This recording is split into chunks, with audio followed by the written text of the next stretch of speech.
नमस्कार दोस्तों, स्वागत है आप सभी का सागर सिविल सर्विसेज के यूट्यूब प्लेटफॉर्म पर। दोस्तों, कैसे हैं आप सभी लोग। हम उम्मीद करते हैं कि आप सभी लोग बहुत बेहतर होंगे, स्वस्थ होंगे और अपनी पूरी ऊर्जा के साथ अपनी आगामी परीक्षा के लिए लगे हुए होंगे। दोस्तों, आज हम रिवीजन की सीरीज़ में भूगोल विषय से संबंधित भारत के भूगोल की दूसरी क्लास लेकर आपके सामने आए हैं। तो आइए बिना देरी किए हुए इसकी शुरुआत करते हैं।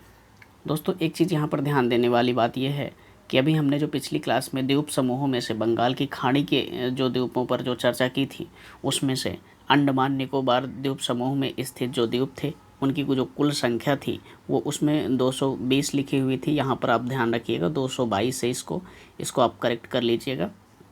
तो आइए अब शुरुआत करते हैं आगे। इसमें से भारत के राज्यों और केंद्र शासित प्रदेशों के बारे में अब हम आगे चर्चा करेंगे। तो राज्यों के संदर्भ में सबसे पहले बात करते हैं। लातूर जिला कहाँ पे है? महाराष्ट्र में। विदर्भ का प्रादेशिक नाम है भारत में, और यह अंग किसका है? महाराष्ट्र का। पाटी अंचल अवस्थित है कहाँ पर? झारखंड में। झुमरी तलैया रेडियो पर गीतों की फरमाइश के लिए प्रसिद्ध था। यह स्थित है कहाँ पर? झारखंड में। भारत का कोहिनूर कहा जाता है किसे? आंध्र प्रदेश को। मणिपुर का अधिकांश धरातल पर्वतीय है। मणिपुर में कुछ लोग लटकी हुई गाद से बंधे अपतरण यानी कि वीड्स और सड़ती हुई वनस्पति के तैरते हुए द्वीपों पर बने हुए मकानों पर रहते हैं। इन द्वीपों को और क्या कहा जाता है? फूमेट कहा जाता है। भारत में सिलिकॉन स्टेट के नाम से जाना जाता है किसे? कर्नाटका को। भारत में सिलिकॉन वैली कहाँ है? बेंगलुरु में। अब कुछ स्थान हैं और उनके राज्यों से उनका मिलान करने के लिए दिया गया है ये सवाल। औरंगाबाद जो है कहाँ पर है? महाराष्ट्र में। पालनपुर कहाँ है? गुजरात में। हुबली कहाँ है? कर्नाटका में। गुंटूर कहाँ है? आंध्र प्रदेश में। कुछ मैदान हैं, पठार हैं और कुछ छाया क्षेत्र हैं, उनको उनके राज्यों से मिलान करने के लिए दिया गया है, जिसमें से छत्तीसगढ़ जो है छत्तीसगढ़ का मैदान से संबंधित है। झारखंड छोटा नागपुर के पठार से संबंधित है। महाराष्ट्र जो है वृष्टि छाया प्रदेश में आता है। कर्नाटक जो है मालनाड क्षेत्र में स्थित है, मतलब मालनाड जो है कर्नाटक के क्षेत्र में स्थित है। अम्बाला, खुर्जा, करनाल एवं रोहतक में से राष्ट्रीय राजधानी प्रदेश में अवस्थित हैं कौन कौन से? खुर्जा, करनाल और रोहतक। दिल्ली के अतिरिक्त राष्ट्रीय राजधानी क्षेत्र में सम्मिलित हैं हरियाणा, उत्तर प्रदेश, राजस्थान के भाग यानी कि उप क्षेत्र। मध्य प्रदेश की सीमा लगी हुई है 5 राज्यों से: गुजरात, राजस्थान, उत्तर प्रदेश, छत्तीसगढ़ और महाराष्ट्र से। क्षेत्रफल के क्रम में भारत के 4 बड़े राज्य कौन से हैं? राजस्थान, मध्य प्रदेश, महाराष्ट्र, उत्तर प्रदेश। ये क्रमवार हैं भारत के जो 4 क्षेत्रफल की दृष्टि से बड़े राज्य। भारत के समस्त राज्यों में क्षेत्रफल के अनुसार उत्तर प्रदेश का स्थान कौन सा है? चौथा। भारत के राज्यों में हिमाचल प्रदेश, उत्तराखंड, छत्तीसगढ़ एवं झारखंड का उनके क्षेत्रफल के अवरोही क्रम में सही क्रम कौन सा होगा? तो इसमें छत्तीसगढ़ होगा, झारखंड होगा, हिमाचल प्रदेश होगा और उत्तराखंड होगा। कर्नाटक, राजस्थान, तमिलनाडु और महाराष्ट्र का उनके भौगोलिक क्षेत्र के अनुसार घटता हुआ क्रम कौन सा होगा? यानी कि ये जो राज्य दिए गए हैं इनमें सबसे बड़ा राज्य होगा, फिर उससे छोटा, फिर उससे छोटा, यानी कि फिर ऑप्शन के हिसाब से फिर सबसे छोटा, इन क्रम में उनको बैठाना है। तो सबसे बड़ा राज्य राजस्थान, फिर महाराष्ट्र, फिर कर्नाटका, फिर तमिलनाडु है। उत्तर प्रदेश, मध्य प्रदेश, राजस्थान एवं उत्तराखंड राज्यों में से क्षेत्रफल में सबसे छोटा राज्य कौन है? उत्तराखंड। ध्यान रखिएगा, बहुत अच्छा सवाल है ये। भारत का लगभग 30% क्षेत्र इन 3 राज्यों में समाहित है। ये 3 राज्य कौन कौन से हैं? राजस्थान, मध्य प्रदेश और महाराष्ट्र। भारत में जनसंख्या के अनुसार तीसरा एवं क्षेत्रफल में 12वां राज्य कौन सा है? बिहार। 2011 की जनगणना के अनुसार। ये सवाल आप बहुत अच्छे से ध्यान रखिएगा, क्योंकि बिहार पीसीएस की परीक्षा में ऐसे सवाल अक्सर पूछ लिए जाते हैं। उत्तर प्रदेश के सीमावर्ती राज्य कौन कौन से हैं? आइए देखते हैं इन्हें। हिमाचल प्रदेश, हरियाणा, राजस्थान, मध्य प्रदेश, छत्तीसगढ़, झारखंड, बिहार, एवं उत्तराखंड तथा इसकी एक सीमा केंद्र शासित प्रदेश दिल्ली से भी मिलती है। असम घिरा हुआ है 7 राज्यों से। महाराष्ट्र, बिहार, उड़ीसा एवं आंध्र प्रदेश में से छत्तीसगढ़ की सीमा उभयनिष्ठ नहीं है। किसके साथ? बिहार के साथ, यानी कि बिहार के साथ छत्तीसगढ़ की सीमा नहीं लगती है। दिल्ली, जोधपुर, नागपुर एवं बेंगलुरु में से मध्य समुद्र तल की से ऊंचाई अधिकतम है। किसकी? बेंगलुरु की। राजस्थान के मरु क्षेत्र के लिए सही कथन है। ध्यान रखिएगा, ये सही कथन है, इनमें कोई ऑप्शंस नहीं है। यह विश्व का सबसे घना बसा मरुस्थल है। यह लगभग 10,000 वर्ष पुराना है, जिसका कारण अत्यधिक मानवीय हस्तक्षेप रहा है। यहाँ केवल 40 से 60% क्षेत्र ही कृषि हेतु उपयुक्त है। शुद्ध बोए गए क्षेत्र में वृद्धि के कारण चारागाह क्षेत्र का विस्तार पर कुप्रभाव पड़ा हुआ है। तो आइए अगले सवाल को देखते हैं। भारत का एक विशेष राज्य जो युक्त है इन विशेषताओं से, कौन सी? यह उसी अक्षांश पर स्थित है जो उत्तरी राजस्थान से होकर गुजरता है। इसका 80% से अधिक क्षेत्र वन आवरणांतर्गत है। 12% से अधिक वनाच्छादित क्षेत्र इस राज्य के रक्षित क्षेत्र हैं, नेटवर्क के रूप में है। तो ये कौन सा राज्य है? अरुणाचल प्रदेश। ध्यान रखिएगा, ये यूपीएससी का सवाल है। उत्तर पूर्वी राज्यों की 7 बहनों का भाग नहीं है। कौन? पश्चिम बंगाल। ध्यान रखिएगा। और 7 बहनों के जो भाग हैं वो हैं अरुणाचल प्रदेश, नागालैंड, मणिपुर, मिजोरम, त्रिपुरा, मेघालय, असम। और वर्ष 1953 में जब आंध्र प्रदेश राज्य एक अलग राज्य बना था तब उसकी राजधानी थी क्या? करनूल। सबसे अधिक जिले कहाँ पे हैं? उत्तर प्रदेश राज्य में। सोनभद्र जिले को स्पर्श करती हैं 4 राज्यों की सीमा। ये ध्यान रखिएगा, ये पूरे देश का एकमात्र ऐसा जिला है जिसको 4 राज्यों की सीमाएं साझा होती हैं। इसमें से बिहार, झारखंड, मध्य प्रदेश एवं छत्तीसगढ़ की सीमाएं इसको साझा करती हैं। 4 दक्षिणी राज्य आंध्र प्रदेश, कर्नाटक, केरल, तमिलनाडु में से सबसे अधिक भारतीय राज्यों के साथ सीमा होती है। किसकी? आंध्र प्रदेश और कर्नाटक की 6 राज्यों के साथ सीमा साझा होती है। तेलंगाना राज्य की सीमा बनाता है कौन कौन से राज्य? आंध्र प्रदेश, कर्नाटक, महाराष्ट्र और छत्तीसगढ़।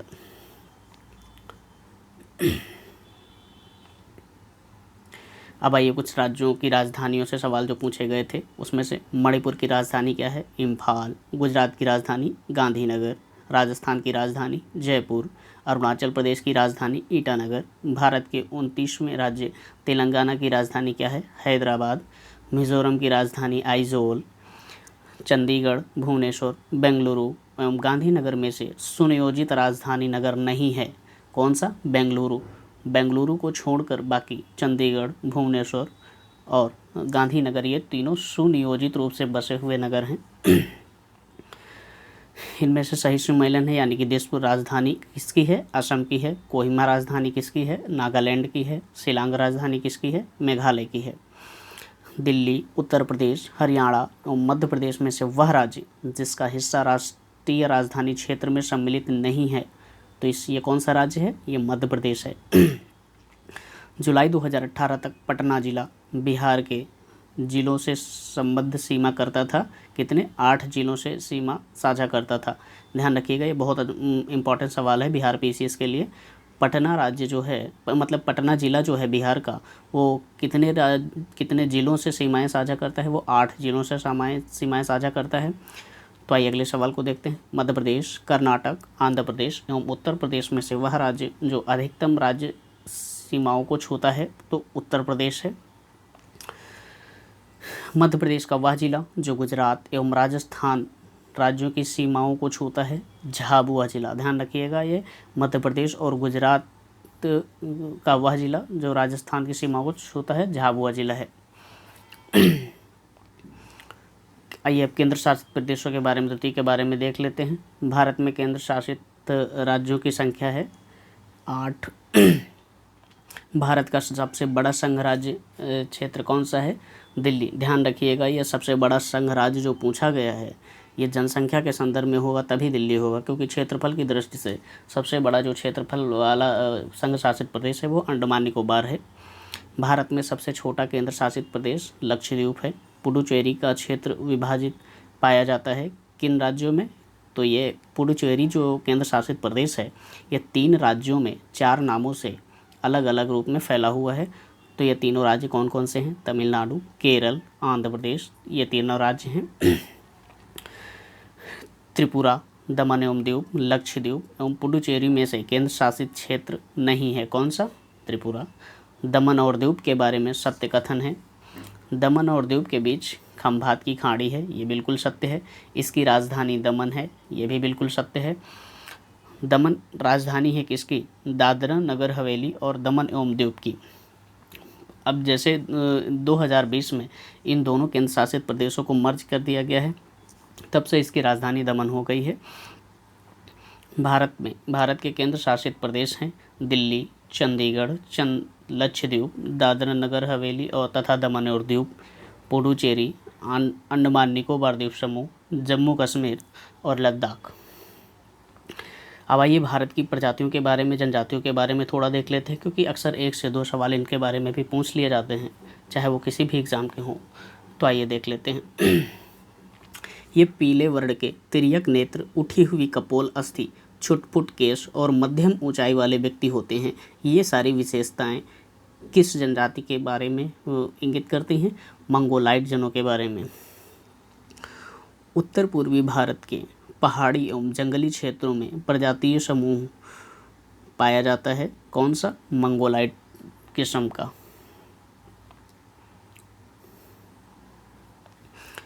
प्रोटो ऑस्ट्रेलाइट प्रजाति से संबंधित भारतीय जनजाति है। कौन सी? संथाल जनजाति। संथाल जनजाति का संबंध प्रोटो ऑस्ट्रेलाइट प्रजाति से है। भारत में जो एकमात्र मानवाभी कव्य पाया जाता है वह है असम का श्वेतांबर गिबन। राज्य जिसमें जनजातीय समुदाय की पहचान नहीं की गई है, हरियाणा और पंजाब। ध्यान रखिएगा, ये बहुत इंपॉर्टेंट सवाल है। ये हरियाणा और पंजाब में किसी भी प्रकार के जनजातीय समुदाय की पहचान नहीं की गई है। अब जनजातियों के निवास स्थान और उनके राज्यों से मिलान के रूप में सवाल पूछा गया है। तो थारू जनजाति का संबंध कहाँ से है? उत्तराखंड से। भोटिया जनजाति का संबंध कहाँ से है? सिक्किम से है।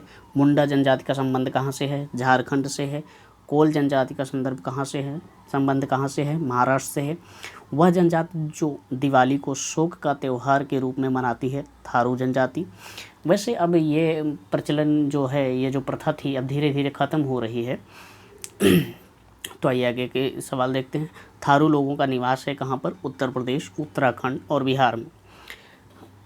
अब देखते हैं आगे। लिम्बू जनजाति का संबंध कहाँ से है? सिक्किम से है। कार्बी जनजाति असम की है। डोंगरिया कोंद जनजाति उड़ीसा की है। बोंडा जनजाति उड़ीसा की है।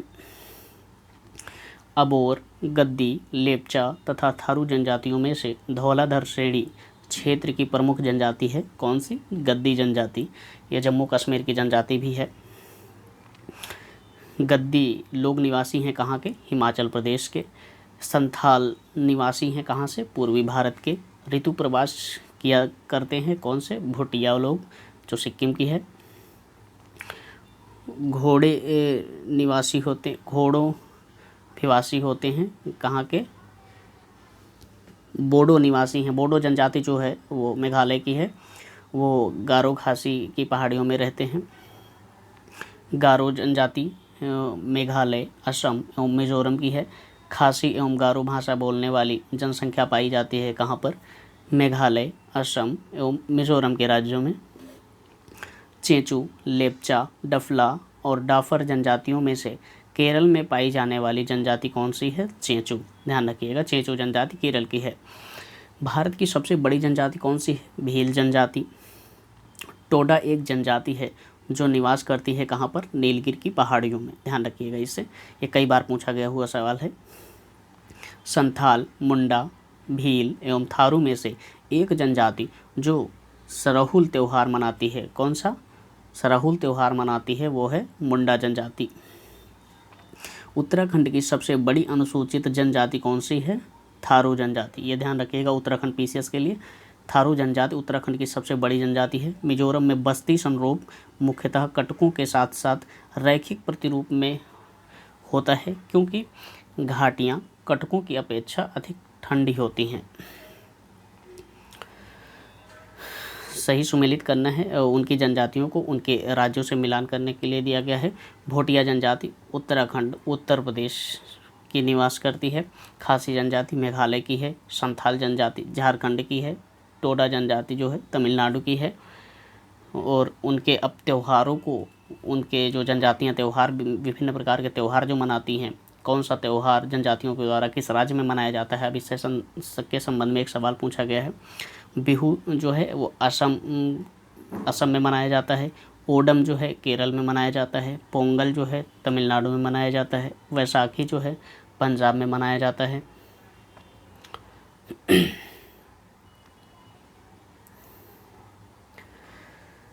अब मुख्य भाषा को उनके राज्यों से मिलाने के लिए दिया गया है एक सवाल ये। गोवा राज्य में कोंकणी भाषा बोली जाती है। मेघालय राज्य में खासी भाषा बोली जाती है। सिक्किम राज्य में लेप्चा भाषा बोली जाती है। अब जो है अंगामी कहाँ की है जनजाति, नागालैंड की है। आपातानी अरुणाचल प्रदेश की है। भोटिया जनजाति उत्तर प्रदेश और उत्तराखंड की है। गोंड जनजाति मध्य प्रदेश की है। भील जनजाति कहाँ कहाँ पाई जाती है, कई अन्य राज्यों में पाई जाती है। भील एक बड़ी जनजाति है भारत की। तो आइए देखते हैं किन किन राज्यों में पाई जाती है।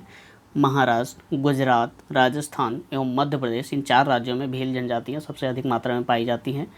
बहुपतित्व की प्रथा मानी जाती है, यानी कि जिसमें एक पत्नी के कई सारे पति होते हैं।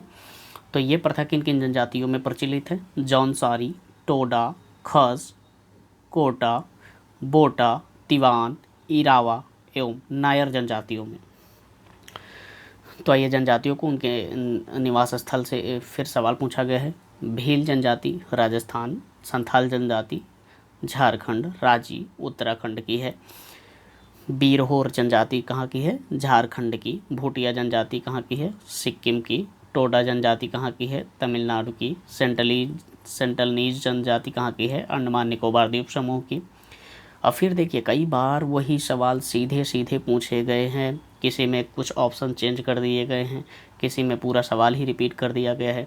तो दोस्तों यदि आपने इसे अच्छी तरीके से 1-2 बार देख लिया, तो यदि सीधे सवाल नहीं भी आया तो आपको एलिमिनेशन टेक्निक लगाने में बहुत आसानी हो जाएगी। और जनजातियों से जो पूछे जाने वाले सवाल हैं वो आपके अधिकांशतः सही होने की गुंजाइश हो जाएगी। तो इन्हें थोड़ा सा अच्छे से देखिएगा। तो इसमें देखिए टोडा जनजाति तमिलनाडु की, लेप्चा जनजाति सिक्किम की, बीरहोर जनजाति झारखंड की, गारो जनजाति मेघालय की। सहरिया जनजाति के लोग जो हाल ही में चर्चा में थे, निवासी कहाँ के हैं? राजस्थान के। राजस्थान के जो सहरिया जनजाति है वो राजस्थान की है, ध्यान रखिएगा। जौनसारी जनजाति कहाँ? उत्तराखंड की। भील जनजाति मध्य प्रदेश की है। भारत में जनजातियों के निर्धारण का आधार सांस्कृतिक विशेषीकरण और विभिन्न आवासों से इसको पहचान किया जाता है। सुमेलित है कौन सा? पहाड़ी कोरबा, जसपुर, बैगा, मंडला, मारिया, पातालकोट यानी कि छिंदवाड़ा, सहरिया जनजाति जो है ग्वालियर। यानी कि ये जो जनजातियां हैं इनको ना ज़िले से संबंधित दिया गया है। ये थोड़ा सा टफ सवाल माना जा सकता है। तो आइए अब नेक्स्ट सवाल की ओर देखते हैं। मोपला केरल की है। और मुरिया जनजाति जो है छत्तीसगढ़ की है। टोडा जनजाति तमिलनाडु की है। मुंडा जनजाति झारखंड की है। भारत के चांगपो समुदाय के संदर्भ में कौन से कथन सही हैं? ये अच्छी किस्म के ऊन देने वाले पश्मीना बकरों या बकरियों को पालते हैं, उन्हें अनुसूचित जनजातियों की श्रेणी में रखा जाता है। निवास स्थान के युग्मों को सही सुमेलित करना है तो जनजातियों को, तो बक्सा पौड़ी गढ़वाल में पाई जाती है। कोल जबलपुर में पाई जाती है। मुंडा छोटा नागपुर के पठार में पाई जाती है। छोटा नागपुर के पठार यानी कि ज़िले में पाई जाती है। कोरबा छत्तीसगढ़ में पाई जाती है। राज्यों और जनजातियों के युग्मों का सही सुमेलन फिर से पूछा गया है। असम, असम में कौन सी जनजाति पाई जाती है? मीरी। नागालैंड में कोन्याक, अरुणाचल प्रदेश में आपतानी, आंध्र प्रदेश में लवांडा। जुलू जनजाति निवास करती है कहाँ? दक्षिण अफ्रीका में। और फिर से देखिए जिलों से उनकी जनजातियों का क्रम पूछा गया है, उनमें सम्मिलित करने के लिए पूछा गया है। छिंदवाड़ा भरिया जनजाति, मंडला गोंड जनजाति, झाबुआ भील जनजाति, शिवपुरी सहरिया जनजाति। सहरिया जनजाति अभी आपने कहाँ पढ़ा है? राजस्थान की जनजाति है। लोहा सर को अपना देवता मानते हैं कौन से? अंगरिया जनजाति के लोग। सोम्पेन जनजाति पाई जाती है कहाँ पर? निकोबार द्वीप समूह में। केंद्र शासित प्रदेश में ओंज जनजाति के लोग रहते हैं कहाँ पे? अंडमान निकोबार द्वीप समूह में। ओंज जनजाति के लोग कहाँ पर पाए जाते हैं? अंडमान निकोबार द्वीप समूह में। ध्यान रखिएगा इसे। जारवा जनजाति के लोग जो हाल ही में चर्चा में रहे निवासी हैं कहाँ के? अंडमान निकोबार द्वीप समूह के। भारत की सर्वाधिक आद्य जनजाति कौन सी है? जारवा जनजाति। मंगानियार के नाम से जाना जाने वाला लोगों का समुदाय पश्चिमोत्तर भारत में अपनी संगीत परंपरा के लिए विख्यात है। ध्यान रखिएगा, अपनी संगीत परंपरा के लिए विख्यात है मंगानियार के लोग, जनजाति के लोग। झूमिंग करते हैं खासी जनजाति के लोग। कुडुख बोली जाती है उरांव जनजाति के लोगों में, यानी कि कुडुख एक प्रकार की भाषा है जो उरांव जनजाति के लोगों को द्वारा बोली जाती है। महाराष्ट्र, केरल, त्रिपुरा एवं छत्तीसगढ़ राज्य में से किस राज्य में हलाम भुटिया जनजाति मुख्य रूप से पाई जाती है? त्रिपुरा में। अब आइए भाषाओं से संबंधित जो कुछ सवाल पूछे गए हैं विगत वर्षों में कि अन्य राज्यों की जो परीक्षाएं हैं उसमें भारतीय उपमहाद्वीप में बोली जाने वाली भाषाओं में बोलने वालों की सर्वाधिक संख्या के आधार पर हिंदी के बाद किसका नंबर आता है? बांग्ला भाषा का। आश्रित समूह की भाषा है खासी। भारत का सबसे बड़ा भाषाई समूह कौन सा है? इंडो आर्यन का। अब एक ये देखिए मानचित्र दिया गया है, ये मानचित्र उत्तर प्रदेश का है। उत्तर प्रदेश के पश्चिमी से पूर्वी क्षेत्र के लिए ABCD के रूप में बोली जाने वाली भाषाओं का क्रम दिया गया है, आपको उन्हें उसी क्रम में सजाना है। तो इसमें A में जो है वो ब्रज भाषा बोली जाती है, B में है अवधी भाषा बोली जाती है, ये अवध का क्षेत्र है, लखनऊ के आसपास का क्षेत्र है। C जो है भोजपुरी का क्षेत्र है और D जो है वो मैथिली का क्षेत्र है, यानी कि यहाँ पर मैथिली भाषा बोली जाती है।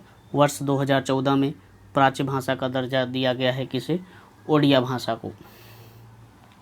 अब भारत में अफवाह तंत्र के बारे में जो सवाल बने हैं उनको देख लेते हैं।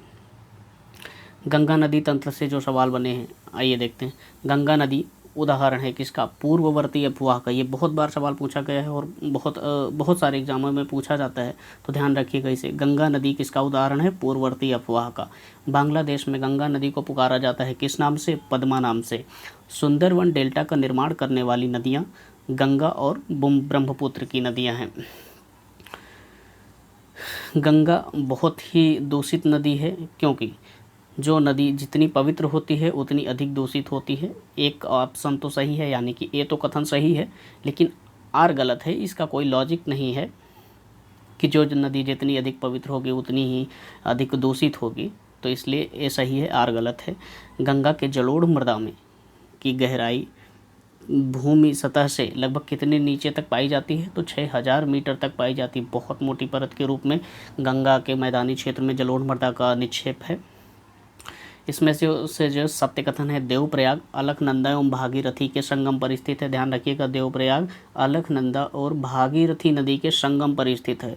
रुद्रप्रयाग जो है अलकनंदा एवं मंदाकिनी के संगम पर स्थित है।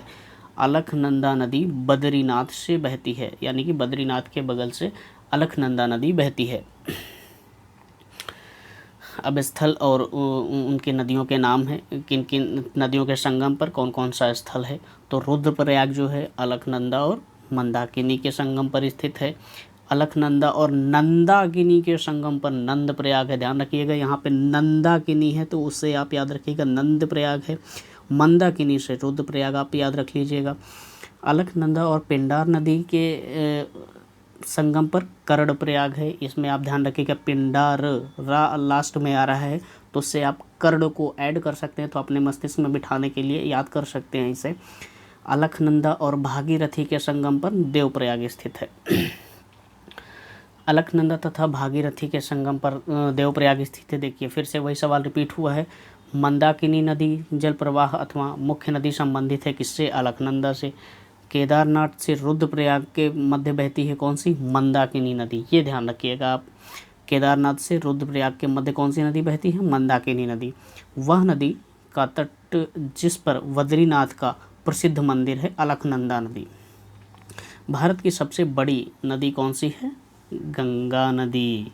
ध्यान रखिएगा इसे, ये तो जानते ही हैं आप सभी लोग। भागीरथी नदी निकलती है कहाँ से?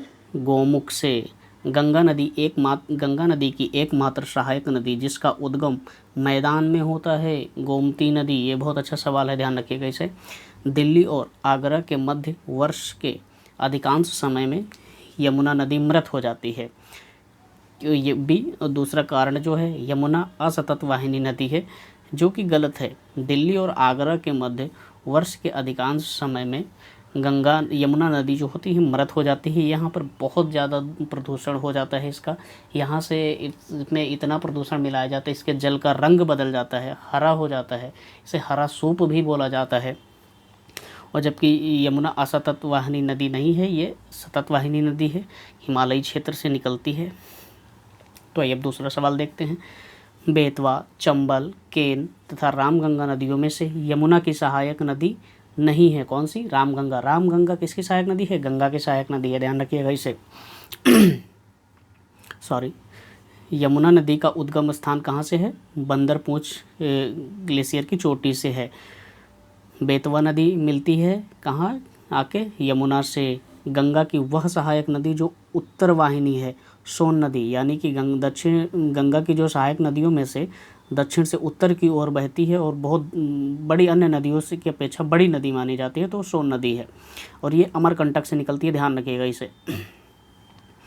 गंगा नदी में बाएं से नहीं मिलती है सोन नदी, क्योंकि ये गंगा नदी के दाहिने तट से मिलती है। यमुना और सोन के मध्य जल विभाजक का कार्य करने वाली श्रेणी कौन सी है? कैमूर की श्रेणी। महानंदा, सोन, रामगंगा और गंडक में से सर्वाधिक जलग्रहण क्षेत्र वाली नदी कौन सी है? सोन नदी। इसका जो जलग्रहण क्षेत्र है वो 70,055 वर्ग किलोमीटर का क्षेत्र है। अब आइए ब्रह्मपुत्र नदी के बारे में देख लेते हैं इसी के साथ।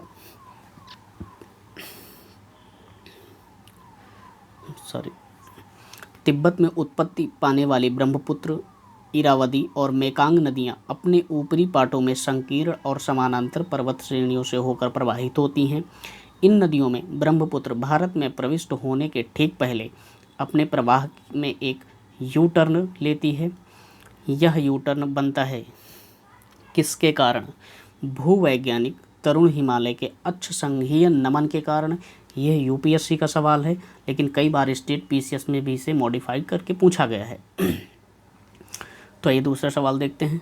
भारत में यारलुंग जांगबो नदी को जाना जाता है ब्रह्मपुत्र के नाम से। यारलुंग जांगबो जो भारत में प्रवेश करने से पहले यारलुंग जांगबो के नाम से जाना जाता है ब्रह्मपुत्र नदी को, लेकिन जब वो भारत में प्रवेश करती है तो फिर उसे ब्रह्मपुत्र के नाम से जाना जाता है। तिब्बत में मानसरोवर झील के पास जिस नदी का स्रोत है वह है ब्रह्मपुत्र, सतलज और सिंधु। ये तीनों नदियों का जो उद्गम स्थल है वो मानसरोवर झील के पास है। अरुणाचल प्रदेश से होकर बहने वाली नदियां हैं लोहित और सुबनसिरी। मानस नदी सहायक नदी है किसकी? ब्रह्मपुत्र की। ब्रह्मपुत्र नदी तिब्बत में जानी जाती है किसके नाम से? सांगपो या सापू के नाम से। ब्रह्मपुत्र नदी का बहाव क्षेत्र तिब्बत, बांग्लादेश और भारत में है। ब्रह्मपुत्र की सहायक नदी हैं दिबांग, कामेंग और लोहित। वह नदियाँ जिनका स्रोत बिंदु लगभग एक ही है, ब्रह्मपुत्र और सिंधु नदी का जो स्रोत बिंदु है वो एक ही है। अब आइए दक्षिण भारत की नदियों को भी इसी क्रम में देख लेते हैं जल्दी से। पश्चिमी घाट की नदियाँ डेल्टा का निर्माण नहीं करती हैं, क्योंकि वे छोटे मार्ग से तीव्र गति से कड़ी यानी कठोर चट्टानों के ऊपर प्रवाहित होती हैं। ये बिल्कुल सही, कथन और कारण दोनों सही हैं। कथन और कारण आर जो है कथन ए की व्याख्या करता है। प्रायद्वीपीय भारत की सभी प्रमुख नदियाँ बंगाल की खाड़ी में गिरती हैं, परंतु नर्मदा और ताप्ती अरब सागर में गिरती हैं। ये बिल्कुल सही कथन है, क्योंकि नर्मदा और ताप्ती नदियाँ जो हैं वो भ्रंश घाटी से होकर बहती हैं। ये भी बिल्कुल सही कथन है, और जो कारण है वो कथन की व्याख्या करता है।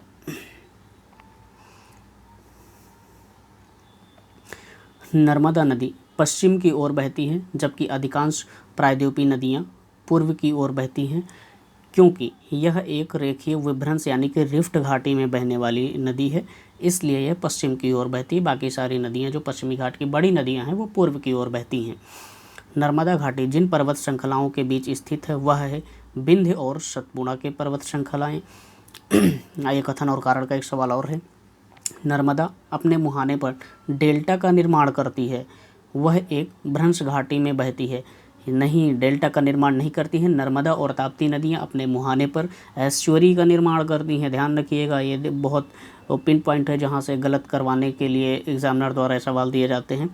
तो जबकि दूसरा कथन कारण जो है वो सही है, यह भ्रंश घाटी में बहती हैं दोनों नदियाँ, तो इसलिए एक गलत है और आर सही है। भारत की पश्चिम की ओर बहने वाली नदियाँ जो डेल्टा का निर्माण नहीं करती हैं, नर्मदा, ताप्ती और पेरियार नदी भी है, जो केरल के क्षेत्र में प्रवाहित होती है। पेरियार नदी भी डेल्टा का निर्माण नहीं करती है, एस्चुअरी का निर्माण करती है। कृष्णा, गोदावरी, ताप्ती एवं कावेरी नदियों में से वह नदी जो भ्रंश घाटी से होकर प्रवाहित होती है, कौन सी? तापी नदी।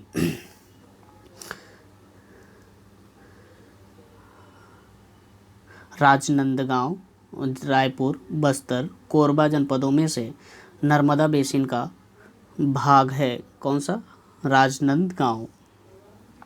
अमरकंटक से उद्गम होता है किस नदी का? नर्मदा नदी का।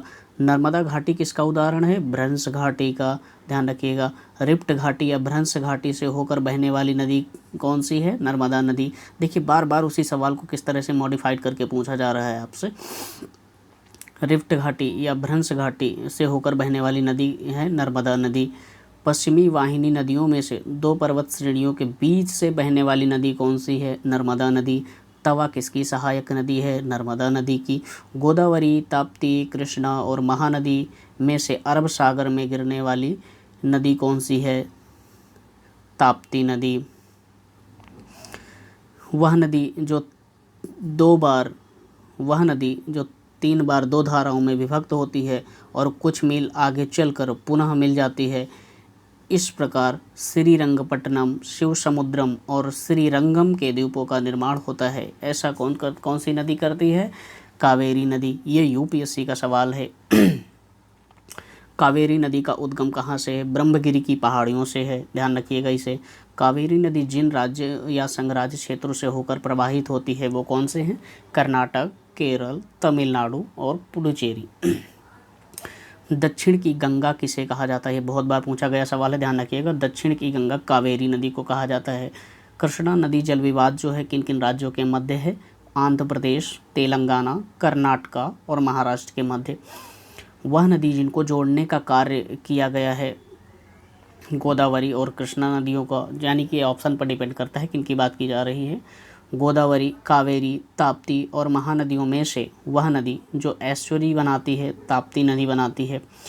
गोदावरी, महानदी, नर्मदा व ताप्ती नदियों की लंबाई का अवरोही क्रम बताइए। अवरोही क्रम बताना है, यानी कि सबसे पहले बड़ी नदी होगी, फिर उससे छोटी नदी होगी, फिर उससे छोटी नदी होगी, फिर उससे छोटी नदी होगी। इनमें गोदावरी सबसे बड़ी है अफवाह की दृष्टि से, फिर नर्मदा है, फिर महानदी है, फिर ताप्ती नदी है। प्रायद्वीपीय भारत में पूर्व दिशा में बहने वाली नदियों का उत्तर से दक्षिण का क्रम बताइए। तो इसमें आपको ध्यान रखिएगा, सबसे ऊपर स्वर्ण रेखा नदी बह रही है, फिर महानदी बहती है, फिर गोदावरी बहती है, फिर कृष्णा नदी है, फिर पेन्नार नदी है, फिर कावेरी नदी है, फिर वेंगई नदी है। ध्यान रखिएगा, ये सवाल यहाँ से एक सवाल लगभग कई सारे एग्जाम्स में लगातार बना है, तो इसको आप ध्यान रखिएगा, ये वाला क्रम। दक्षिण भारत की नदियों का प्रमुख अफवाह तंत्र है वृक्षनुमा, सोन, नर्मदा तथा महानदी निकलती हैं कहाँ से? अमरकंटक के पहाड़ी से। ध्यान रखिएगा इसे। वह नदी जो एस्चुअरी नहीं बनाती है वह है कौन सी? महानदी, क्योंकि महानदी ये बंगाल की खाड़ी में गिरने वाली नदी है। और ये डेल्टा का निर्माण करती है। उड़ीसा में अपना डेल्टा बनाती है कौन सी? महानदी। देखिए वही सवाल। वह नदियाँ जो जिनके घाटों में जल का अभाव है, साबरमती और ताप्ती नदियाँ, क्योंकि ये जो नदियाँ हैं राजस्थान के इधर मतलब भारत के पश्चिमी क्षेत्र से निकलती हैं, तो इधर बहुत ज़्यादा ग्लेशियर्स वगैरह नहीं है, तो इनमें जल का अभाव पाया जाता है।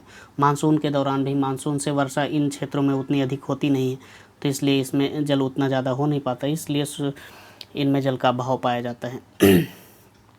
तो आइए अब अगले सवाल को देखते हैं। वह स्थान जहाँ से भारत की दो महत्वपूर्ण नदियों का उद्गम होता है, जिनमें एक उत्तर की ओर अप्रवाहित होकर बंगाल की खाड़ी की तरफ प्रवाहित होने वाली और दूसरी महत्वपूर्ण नदी में मिल जाती है, और दूसरी अरब सागर में की तरफ प्रवाहित होती है। कहाँ से? अमरकंटक से निकलने वाली दोनों नदियाँ हैं। केरल में पूर्व की ओर प्रवाहित होने वाली नदियाँ कौन सी हैं? पामवार, भवानी और कंबानी नदियाँ। मध्य प्रदेश में पूर्व से पश्चिम की ओर प्रवाहित होने वाली नदियाँ हैं नर्मदा, ताप्ती और माही नदियाँ।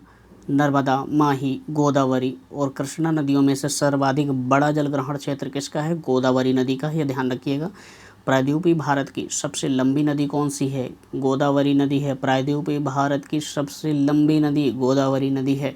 वसुंधरा, इंद्रावती, प्राणहिता एवं पेन्नार नदियों में से गोदावरी की सहायक नदियाँ कौन कौन सी हैं? इंद्रावती और प्राणहिता। भारत का दूसरा बड़ा नदी बेसिन क्षेत्र जो है गोदावरी का है। भारत का दूसरा बड़ा नदी बेसिन क्षेत्र किसका है? गोदावरी नदी बेसिन का है। तो आइए एक अन्य नदियों को भी इसी साथ देख लेते हैं। ये इसमें फैक्चुअल इन्फॉर्मेशन बहुत ज़्यादा है, तो आपको थोड़ा सा ध्यान रखने में थोड़ा सा मुश्किल हो सकता है, लेकिन आप अच्छे से धीरे धीरे करके इसे समझ सकते हैं। हिमालय की सभी श्रेणियों को काटने वाली नदी कौन सी है? यानी कि हिमालय की सभी श्रेणियों को काटने वाली नदी कौन सी है? सतलज नदी। दूध गंगा नदी कहाँ पर अवस्थित है? जम्मू कश्मीर, उत्तराखंड और महाराष्ट्र में। ये बहुत यूनिक सा सवाल लग रहा होगा आप लोगों को, तो ध्यान रखिएगा इसे। दूध गंगा नदी कहाँ पर अवस्थित है? जम्मू कश्मीर, उत्तराखंड तथा महाराष्ट्र में। बंगाल की खाड़ी में गिरने वाली नदियाँ कौन कौन सी हैं? गंगा नदी, ब्रह्मपुत्र नदी, गोदावरी, महानदी, कृष्णा, कावेरी, पेन्नार, स्वर्णरेखा और ब्राह्मणी जैसी बड़ी नदियाँ बंगाल की खाड़ी में गिरने वाली नदियाँ हैं। कृष्णा नदी की सहायक नदियाँ कौन कौन सी हैं? कोयना, यारला, डीना, वरडा, घाटप्रभा आदि नदियाँ हैं। हंगरी किसकी सहायक नदी है? ध्यान रखिएगा, तुंगभद्रा की सहायक नदी है। हंगरी नदी जो है वो तुंगभद्रा की सहायक नदी है। सोन नदी का वास्तविक स्रोत क्या है? शहडोल जिले में अमरकंटक से निकलती है। सोन नदी जो है शहडोल जिले में अमरकंटक से निकलती है। उत्तर दक्षिण दिशा के आधार पर नदियों का सही क्रम क्या है? किशन गंगा नदी, फिर गंगा, फिर वैन गंगा, फिर पेन गंगा। ये उत्तर से दक्षिण का क्रम है। हिमाचल प्रदेश से होकर बहने वाली प्रमुख नदियाँ कौन कौन सी हैं? ब्यास, चिनाब, रावी, सतलज और यमुना नदियाँ। ये देख लीजिए, इसमें एक चित्र के माध्यम से सवाल पूछा गया है और इनका जो है इनका क्रम पूछा गया है। ये नदियाँ मतलब सहायक नदियों के रूप में गंगा की दी गई हैं और उनका फिर क्रम पूछा गया है।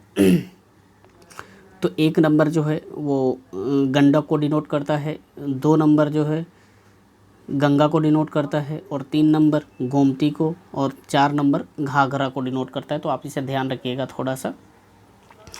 दामोदर नदी से निकाली गई नहर कौन सी है? एडन नहर। दामोदर नदी से कौन सी नहर निकाली गई है? एडन नहर। दामोदर सहायक नदी है किसकी? हुगली की। गोमती, पेरियार, दामोदर एवं महानदी में से दामोदर नदी निकलती है कहाँ से? छोटा नागपुर के पठार से।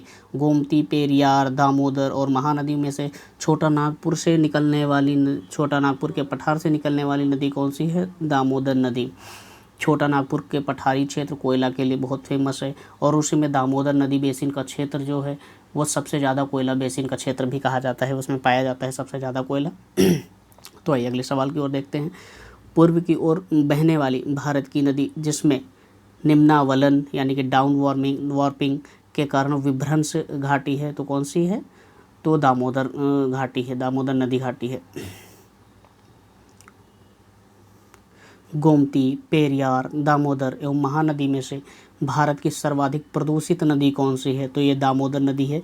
प्रदूषित होने का इसका जो कारण है, क्योंकि इस क्षेत्र में खनन क्षेत्र बहुत ज़्यादा होता है, क्योंकि कोयले के या अन्य खनिज संसाधनों की अधिकता है, जिसके कारण यहाँ खनन कार्य अधिक होता है, तो इससे प्रदूषित जल यहाँ पर बहुत अधिक मात्रा में हो जाता है।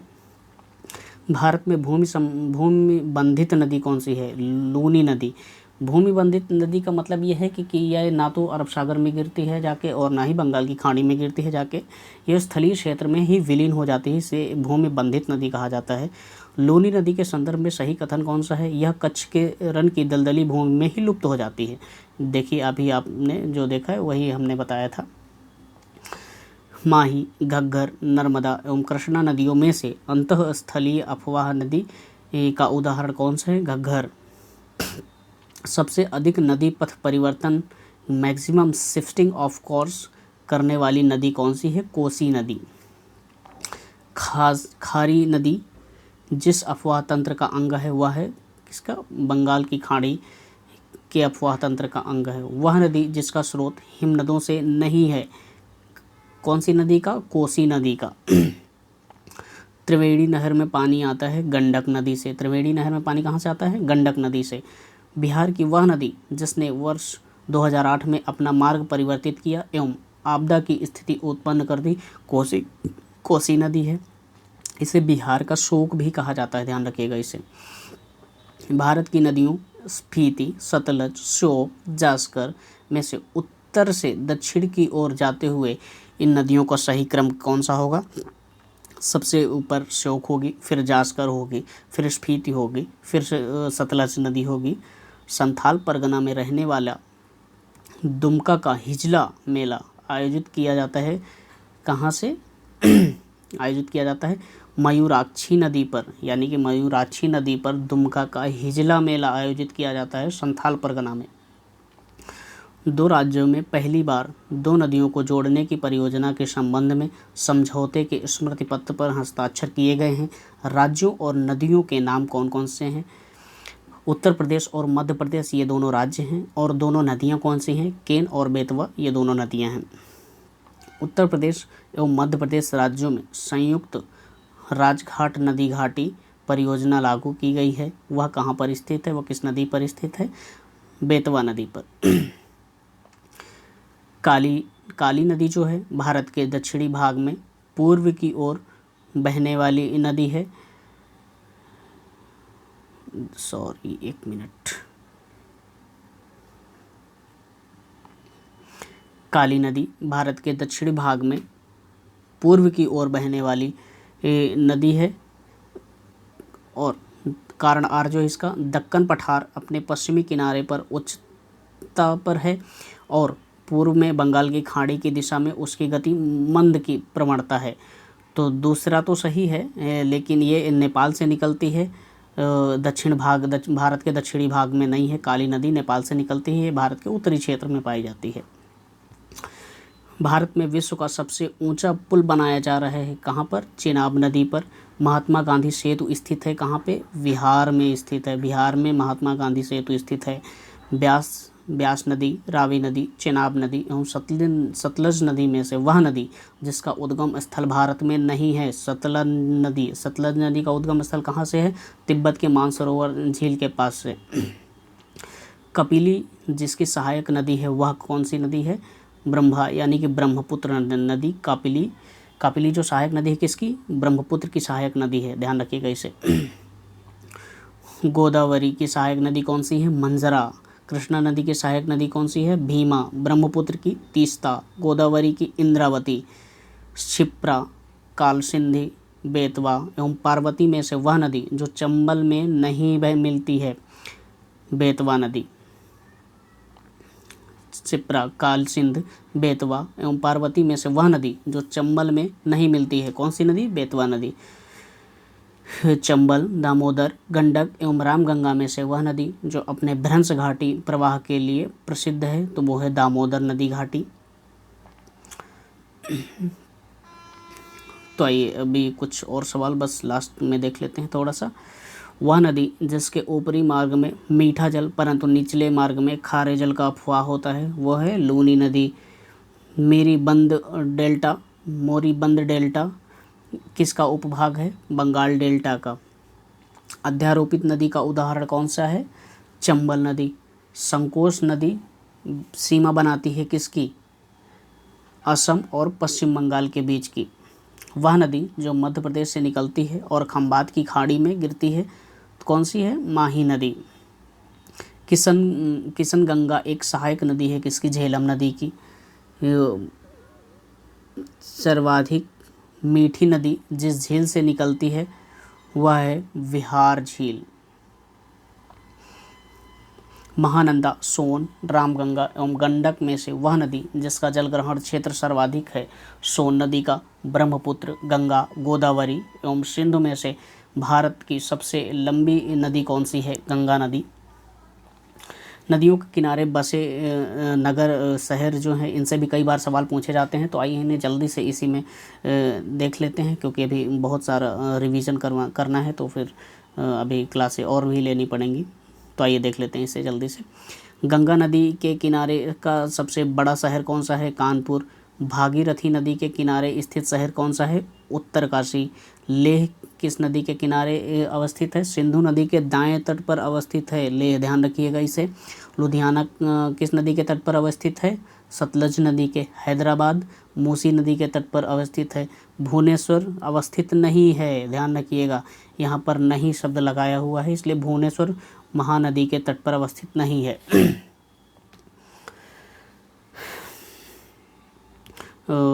सूची 1 को सूची 2 से मिलाना है ऐसे करके। नगर और समीपवर्ती नदी से। बैतूल नगर किस नदी के समीप स्थित है? ताप्ती नदी के। जगदलपुर इंद्रावती नदी के। जबलपुर नर्मदा नदी के तट पर, ये मध्य प्रदेश में है। कटक महानदी के तट पर है। नासिक जो है गोदावरी नदी के तट पर है, महाराष्ट्र में है। उज्जैन जो है शिप्रा नदी के तट पर है, ये मध्य प्रदेश में है। गोविंद घाट कहाँ पर अवस्थित है? अलकनंदा और लक्ष्मण गंगा नदी के किनारे। गोविंद घाट अलकनंदा और लक्ष्मण गंगा नदी के किनारे पर अवस्थित है। तो आइए कुछ जलप्रपात हैं और उनकी जो झीलें हैं उनको देख लेते हैं। हुंड्रू जो प्रपात है निर्मित है किन से? सुवर्णरेखा नदी पर। कपिलधारा प्रपात जो है नर्मदा नदी पर बनाया गया है। जोग प्रपात जो है सारावती नदी पर बनाया गया है। शिव समुद्रम जलप्रपात जो है वो किस पर बनाया गया है? कावेरी नदी पर। ये कई बार पूछा गया है। भारत का सबसे बड़ा जलप्रपात जोग जलप्रपात जो किस पर बनाया गया है? सारावती नदी पर। भारत का वह जलप्रपात जिसे लोकप्रिय रूप में नियाग्रा जलप्रपात के तौर पर जाना जाता है किस जिले में है? चित्रकूट प्रपात। इसे चित्रकूट प्रपात के नाम से भी जाना जाता है। भारत के गोवा में स्थित प्रपात कौन सा है? भारत के गोवा में स्थित प्रपात कौन सा है? दूधसागर प्रपात।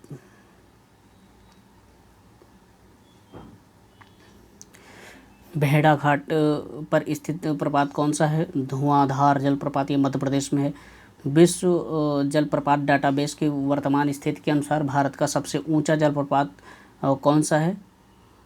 नोहकाली मेघालय में स्थित है ये। नोहकालकई ये जो है कि मेघालय में स्थित है। कुंचिकल जलप्रपात की सही ऊंचाई क्या है? 455 मीटर। ये भी कई बार पूछा गया है। कुंचिकल जलप्रपात की ऊंचाई 455 मीटर। वेम्बनाथ झील कहाँ पे है? केरल में। पेरियार झील 55 किलोमीटर क्षेत्रफल वर्ग में फैली है, जो एक प्रकार की क्या है? कृत्रिम झील है, ध्यान रखिएगा, कृत्रिम झील है ये। चिल्का झील जहाँ स्थित है वह है उत्तरी सरकार तट यानी ओडिशा के क्षेत्र में स्थित है ये। चिल्का झील स्थित है ओडिशा में। देखिए अगला वही सवाल। लोकटक झील अवस्थित है कहाँ पे? मणिपुर राज्य में। 2 भारतीय राज्यों की साझेदारी वाली झील कौन सी है? पुलिकट, जो कि आंध्र प्रदेश और तमिलनाडु की सीमा पर है। कुल्लर झील स्थित है उत्तर प्रदेश के पीलीभीत में।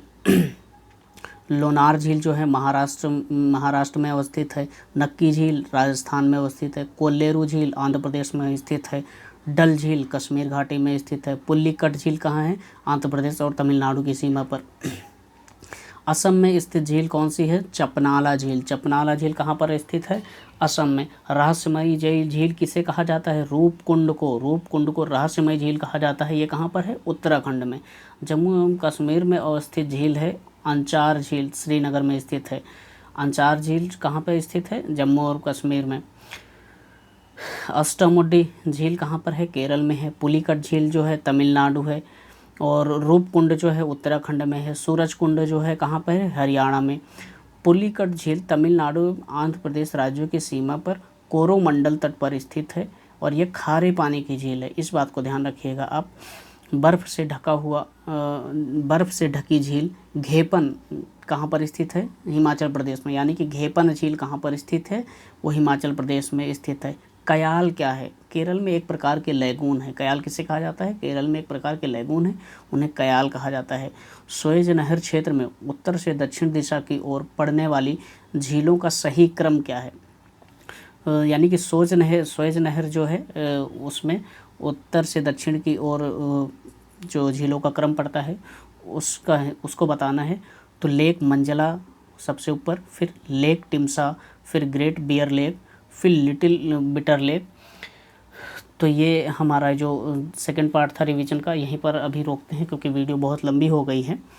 तो दोस्तों यदि आपको ये वीडियो या क्लासेस अच्छी लगें रिवीजन वाली, तो आप वीडियो को लाइक कर सकते हैं। अपना सपोर्ट दिखाने के लिए चैनल को सब्सक्राइब कर सकते हैं और आप अपने विषय का रिवीजन करते रहिए। स्वस्थ रहिए, मस्त रहिए।